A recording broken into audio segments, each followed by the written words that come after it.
নমস্কাৰ থাকি সকলো সাংবাদিক বন্ধুসকললৈ আজি প্ৰেছ মিল পতাৰ আমাৰ প্ৰধান এটা লক্ষ্য আৰু আমাৰ উদ্দেশ্য আছে। বিটিচিৰ বাহিৰত বসবাস কৰা বড়ো কছাৰীসকলৰ এটা ৰাজনৈতিক দল, আঞ্চলিক ৰাজনৈতিক দল বড়ো পিপলছ পাৰ্টি বুলি আমি গঠিত কৰিছোঁ। প্ৰায় 20খন জিলা অলৰেডি আমি জিলা কমিটি আৰু প্ৰাইমাৰী কমিটি আৰু ব্লক কমিটি আমি গঠন কৰিছোঁ ইতিমধ্যে। তো আগন্তুক বিধানসভা নিৰ্বাচন 2026 হ'ব লগা যিটো বিধানসভা নিৰ্বাচন, সেই নিৰ্বাচনত আমি বড়ো পিপলছ পাৰ্টি সমৰ্থিত প্ৰাৰ্থী, নিৰ্দলীয় প্ৰাৰ্থী হিচাপে আমি কেণ্ডিডেট তথা প্ৰাৰ্থী প্ৰক্ষেপ কৰাৰ কাৰণে আমি সিদ্ধান্ত কৰিছোঁ কেন্দ্ৰীয় কমিটি বড়ো পিপলছ পাৰ্টীয়ে। আৰু এই বড়ো পিপলছ পাৰ্টীৰ লগতে আমাৰ কিছুমান সহযোগী ৰাজনৈতিক দল আছে, তেখেতসকলেও আহি পেলাই আমাৰ লগত সহযোগ কৰিব। লেবাৰ পাৰ্টি আৰু north east indigenous peoples party তেখেতসকলে আমাক সমৰ্থন কৰিব। তো বিশেষভাৱে অসম বিধানসভাত আমাৰ খিলঞ্জীয়া জনজাতিসকলৰ বিধানসভাত সদস্য হিচাপে আমি দেখিছোঁ প্ৰায় কম। আৰু আমাৰ অসমৰ খিলঞ্জীয়া জনজাতিসকলৰ বড়ো কছাৰীয়ে হওক, মিচিঙীয়ে হওক, ৰাভাই হওক, সোণোৱাল, ঠেঙাল, দেউৰী, আহোম তেখেতসকলৰ মাজত প্ৰায় আমি বিধানসভাত প্ৰতিনিধিত্ব কৰাটো খুব কমেই দেখিছোঁ।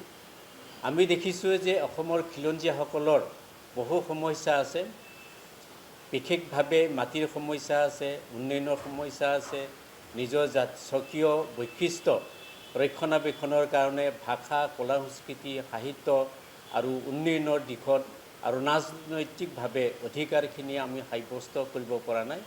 আৰু সেইখিনি সাব্যস্ত কৰিবৰ কাৰণে আমাৰ অসমৰ বিধানসভাত খিলঞ্জীয়া জনগোষ্ঠীসকলৰ ফালৰ পৰা আমি এজন বিধায়ক হিচাপে প্ৰতিনিধিত্ব পঠিয়াই আমাৰ সমস্যাখিনি সমাধান ক্ষেত্ৰত আমি হেঁচা দিয়াৰ কাৰণে আমি যুঁজিব লাগিব। সেইকাৰণে সেইখিনি বিভিন্ন সমস্যা সমাধানৰ কাৰণে আমি 20খন জিলাত ইতিমধ্যে আমি সিদ্ধান্ত গ্ৰহণ কৰিছোঁ।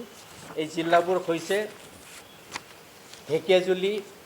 ঢেকীয়াজুলি সমষ্টি, ধেমাজি, জোনাই, দুধনৈ, ৰঙাপাৰা, গোলাঘাট, সৰুপথাৰ, ৰঙিয়া, ডিমৰীয়া, বৰছলা, বকো, ছয়গাঁও, দিছপুৰ, গুৱাহাটী চেণ্ট্ৰেল, জালুকবাৰী, লখিমপুৰ, গহপুৰ, বিশ্বনাথ,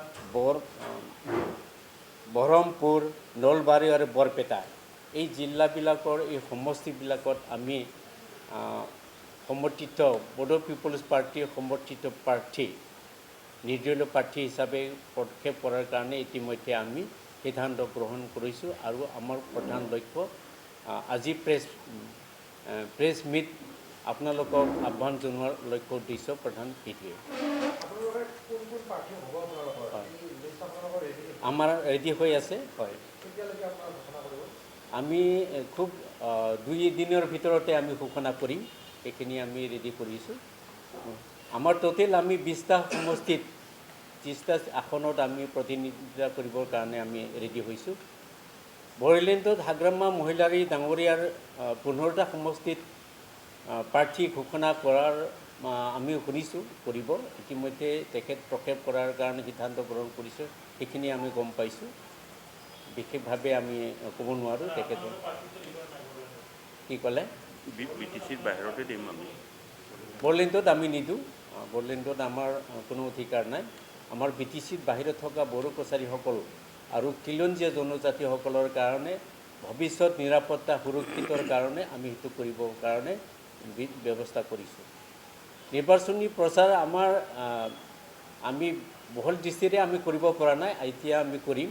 আমি জিলাবিলাকত আমি ইতিমধ্যে জিলা কমিটি গঠন কৰা হৈছিল আৰু ব্লক কমিটি, প্ৰাইমেৰী কমিটি গঠন কৰা হৈছে। আমি এই জিলা কমিটিৰ যোগেদি ইতিমধ্যে প্ৰচাৰ চলি আছে আৰু সেইখিনি আমি আশাবাদী আমাৰ এই 2 দিনৰ ভিতৰতে আমি বহল দৃষ্টিৰে আমি প্ৰচাৰ কৰিবৰ কাৰণে হাতত লৈছোঁ।